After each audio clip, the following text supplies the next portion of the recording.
Former South African President Nelson Mandela, aged 94, back in the hospital. Robin Kernow joins us live from CNN Johannesburg.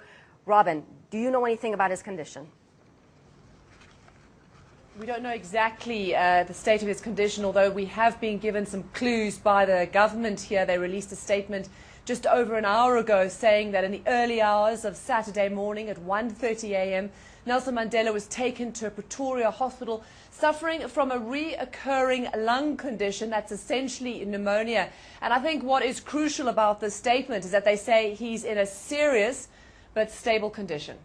Robin, certainly not the first time the former South African leader has been admitted to hospital in recent months. Absolutely not. This is a fourth time, if my calculations are correct, in the last 6 months that he's been admitted to hospital with this lung infection, with problems with his lungs. And no doubt this is a concern because, as you said, he's 94 years old.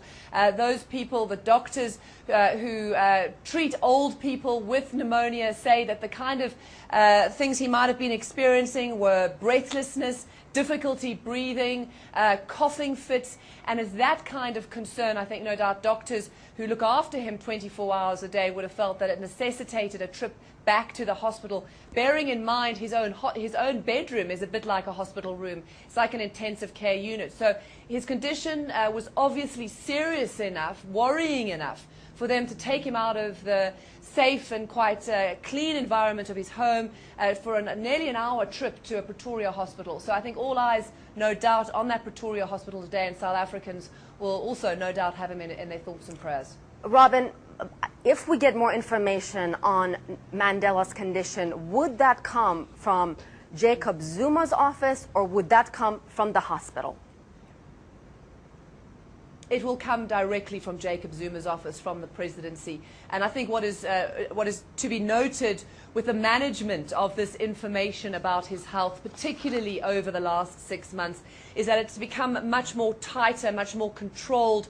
All lines of communication are through the president's office. And I think this comes after a number of experiences that worried people in government and, of course, Nelson Mandela's family. There was quite chaotic scenes at a hospital more than a year or two ago when there were sort of different lines of communication. And, of course, with a lack of communication becomes a vacuum, and that breeds rumor and all sorts of things. So I think they didn't like previous experiences of how his hospitalizations were managed. There was too much innuendo going out there. So there's a very tight information control about the kind of details of his condition, and it all comes through the presidency. Robin Kernow live in Johannesburg, and of course we will continue to monitor Nelson Mandela's condition and bring you all the latest developments.